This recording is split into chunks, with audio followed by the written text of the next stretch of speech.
പുത്രനും പരിശുദ്ധർക്കായിട്ടും സ്തുതി പ്രകാരം തന്നെ. മഹാകരുണയും കൃപയും നിറഞ്ഞിരിക്കുന്ന കാരുണ്യവാനാവുന്ന കർത്താവ്, ഈ പരിശുദ്ധ ദിവസത്തിന്റെ പ്രഭാതം കഴിഞ്ഞ സമയത്തിനായിട്ട് നിന്നെ ഞങ്ങൾ സ്തോത്രം ചെയ്യുന്നു കർത്താവ്. അടിയങ്ങളുടെ ആയുസ്സിൽ ഒരു പരിശുദ്ധ ദിവസം കൂടി കാണുവാൻ നീ അനുഗ്രഹിച്ചു തന്ന കൃപയ്ക്കായിട്ട് നമ്മോട്.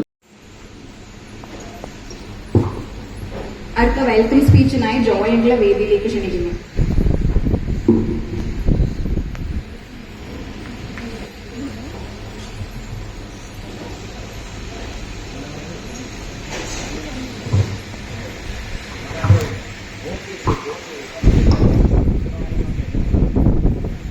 Morning everybody. ഇവിടെ വന്നിരിക്കുന്ന എല്ലാവരെയും ഈ പ്രോഗ്രാമിലേക്ക് സ്വാഗതം ചെയ്യുന്നു. 50ാം വിവാഹവാർഷികം ആഘോഷിക്കുന്ന തങ്കച്ചായനെയും വത്സമ്മാമ്മയെയും ആദ്യമായി ഈ വേദിയിലേക്ക് സ്വാഗതം ചെയ്യുന്നു. അവരുടെ ക്ഷണം സ്വീകരിച്ച് ഇവിടെ എത്തിയിരിക്കുന്ന സഹോദരീ സഹോദരങ്ങളെ, ബന്ധുമിത്രാദികളെ, അവരുടെ കുഞ്ഞുങ്ങളെ, ഇവിടെ ക്ഷണം സ്വീകരിച്ചു വന്നിരിക്കുന്ന എല്ലാവരെയും ഒരിക്കൽ കൂടി ഈ പ്രോഗ്രാമിലേക്ക് സ്വാഗതം ചെയ്യുന്നു. 50ാം വിവാഹവാർഷികം ആഘോഷിക്കുക എന്ന് പറയുന്നത് ഒരു മഹാഭാഗ്യം തന്നെയാണ്. കാരണം 100 ദമ്പതികളെ എടുത്താൽ അതിൽ 3 ദമ്പതികൾക്ക് മാത്രമാണ് ഈ 50ാം വിവാഹവാർഷികം ആഘോഷിക്കാനുള്ള ഭാഗ്യം ലഭിക്കുന്നത്. ബാക്കി 97% ആൾക്കാരും അവര് 50ാം വിവാഹവാർഷികത്തിന് മുമ്പേ ഒന്നിൽ ഭർത്താവ് അല്ലെങ്കിൽ ഭാര്യയിലോ മോസ്റ്റ് കേസത്തിലും ഭാര്യയും ഭർത്താവും ഈ ലോകത്തിൽ നിന്ന് കടന്നുപോയിരിക്കുന്നതായിട്ട് നമുക്ക് കാണാൻ സാധിക്കും. ഗവൺമെന്റിന്റെ കണക്കനുസരിച്ച് 100ൽ 7 പേര് മാത്രമാണ് 70 വയസ്സിന് മുകളിൽ ജീവിക്കുന്നത്. ഈ 2 ഭാഗ്യങ്ങളിൽ ലഭിച്ച വ്യക്തികളാണ് തങ്കച്ചായനും വത്സമ്മാമ്മയും. ഇന്ന് വത്സമ്മാമ്മയ്ക്ക് 70 വയസ്സും തങ്കച്ചായന് 75 വയസ്സും കഴിഞ്ഞിരിക്കുകയാണ്. അതൊരു മഹാഭാഗ്യം തന്നെയാണ്. വിവാഹ സമയത്ത് പള്ളിയിൽ മിന്നുകെട്ടിന് ശേഷം നവദമ്പതികൾക്ക് അച്ഛന്മാർ ഒരുപാട് അനുഗ്രഹങ്ങൾ കൊടുക്കാറുണ്ട്. നിങ്ങൾ അന്യോന്യം സ്നേഹിക്കുകയും സന്താന ഭാഗ്യമുള്ളവരായി ഈ ലോകത്തിൽ ദീർഘകാലം ജീവിക്കുകയും എന്നൊക്കെ. ഈ ഭാഗ്യങ്ങളൊക്കെ ചിലർക്ക് അല്പം മാത്രമേ ലഭിക്കാറുള്ളൂ, ചിലർക്ക് അല്പം കൂടുതൽ ലഭിക്കാറുണ്ട്, ചിലർക്ക് ഒട്ടുമേ ലഭിക്കാറില്ല. അങ്ങനെ ഒട്ടും ലഭിക്കാത്തവരാണ് ദിവസങ്ങൾക്കകം അടിച്ചു തിരിഞ്ഞ് വിവാഹബോധത്തിലേക്ക് പോകുന്നത്.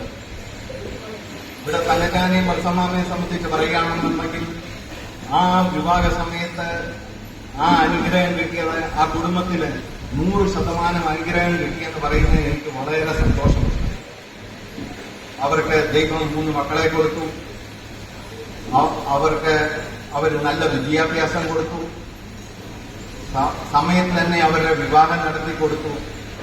ഇന്ന് 7 കൊച്ചുമക്കളുടെ വലിയപ്പച്ചനും വെല്ലമ്മേച്ചിയാണ് അവര്.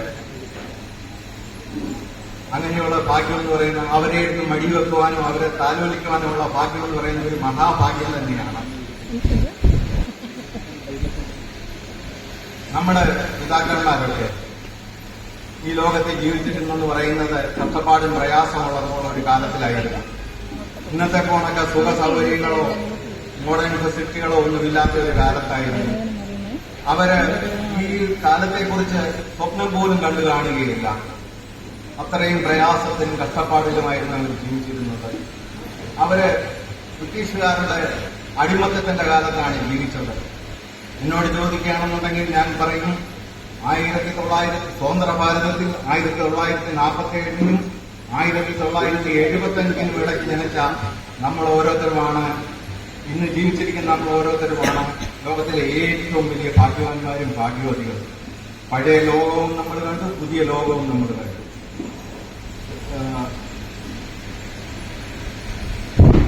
ഈ പഴയകാലം പുതിയ കാലവും നമ്മൾ തരംതിരിക്കുമ്പോൾ പഴയകാലത്തെ ഓർമ്മകൾ നമുക്ക് വരാറുണ്ട്. നമ്മള് ഓല കയറ്റിയ വീട്ടില് ചാണകം തളിച്ചതായ തറയില് അങ്ങനെ ഒരു കാലമുണ്ടായിരുന്നു. മണ്ണെണ്ണ വിളക്കിന്റെ മുന്നില് 3-4 സഹോദരങ്ങള് ചുറ്റുമിരുന്ന ഹോംവർക്ക് എഴുതുന്ന ഒരു കാലമുണ്ടായിരുന്നു. മലവിസർജനത്തിനായി നമ്മൾ കൃഷിഭൂമികളിൽ അഭിപ്രായപ്പെടുന്ന ഒരു കാലമുണ്ടായിരുന്നു.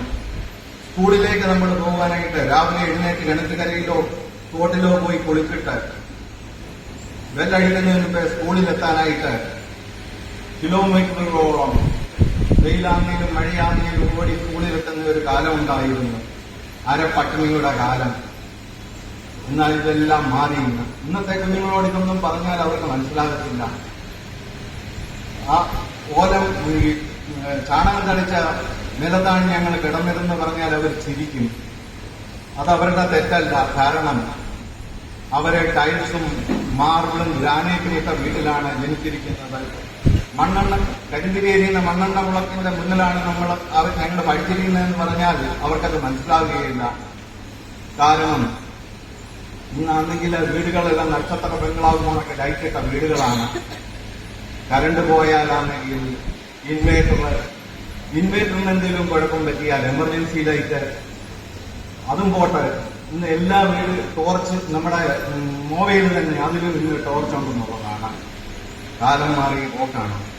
അന്ന് നമ്മൾ ഒന്നും രണ്ടിനും വേണ്ടിയാണെങ്കിൽ കൃഷി സ്ഥലങ്ങളിൽ പോയിരുന്നുവെന്നെങ്കിൽ ഇന്ന് ഓരോ വീടിനും 1, 2, 3 ബാത്റൂമുകളാണുള്ളത്. ഓരോ വീടിന്റെയും മുന്നിൽ 1, 2 കാറുകളാണ് കിടക്കുന്നത്. ഇന്നത്തെ കുഞ്ഞുങ്ങൾ സ്കൂളിൽ പോകുന്നെന്ന് പറയുന്നത് സ്വന്തം കാറിലോ അല്ലെങ്കിൽ സ്കൂൾ ബസ്സിലോ ആണ്.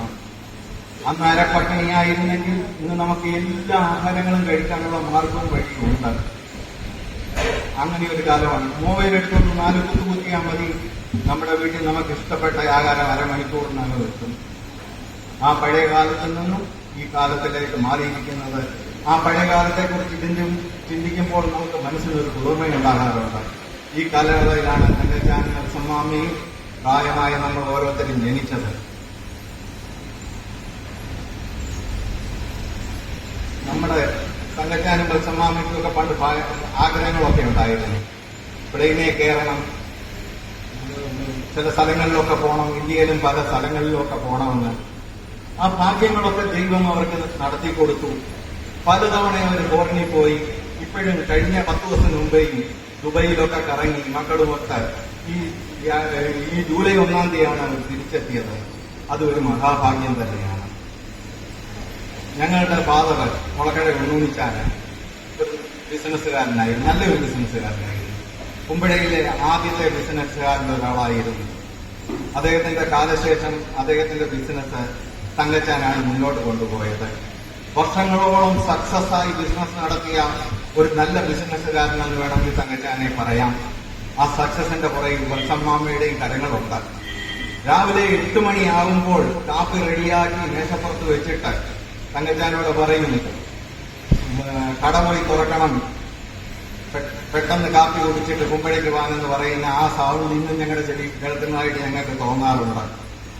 അത്ര നല്ലൊരു ബിസിനസ്സുകാരൻ, സക്സസ് ആയ ബിസിനസ്സുകാരൻ, മക്കൾക്ക് നല്ല മാതാപിതാക്കളെ, നല്ല ഭാര്യ ഭർത്താക്കളെ, കൊച്ചുമക്കൾക്ക് നല്ല ഒരു അപ്പച്ചനും അമ്മച്ചിയും, ഞങ്ങൾ സഹോദരങ്ങൾക്ക് ഞങ്ങളുടെ അപ്പനെയും അമ്മയെക്കാട്ടിലും ഞങ്ങളെ സ്നേഹിക്കുന്നതായ ഒരു മൂത്ത സഹോദരനും ഒരു ചേട്ടത്തിയും, അങ്ങനെയുള്ള ആ 2 വ്യക്തികളല്ല, അവരൊരു വ്യക്തികൾ തന്നെയാണ്. അവരുടെ വിവാഹ വാർഷികം 50-ാം വിവാഹ വാർഷികമാണ് നമ്മൾ ഇന്നത്തെ കൊണ്ടാടുന്നത്. ദൈവം അവർക്ക് എല്ലാ അനുഗ്രഹങ്ങളും കൊടുക്കട്ടെ എന്ന് ഞാൻ പ്രാർത്ഥിക്കുന്നു. അവർ അടുത്ത ഒരു തലമുറയോടെ കാണാനുള്ളതായ ഭാഗ്യം, ആയുസ്സും ആരോഗ്യവും അവർക്ക് കൊടുക്കട്ടെ എന്ന് പ്രാർത്ഥിച്ചുകൊണ്ട് ഞാൻ എന്റെ വാക്കുകളെ വിരമിക്കുന്നു. നന്ദി, നമസ്കാരം.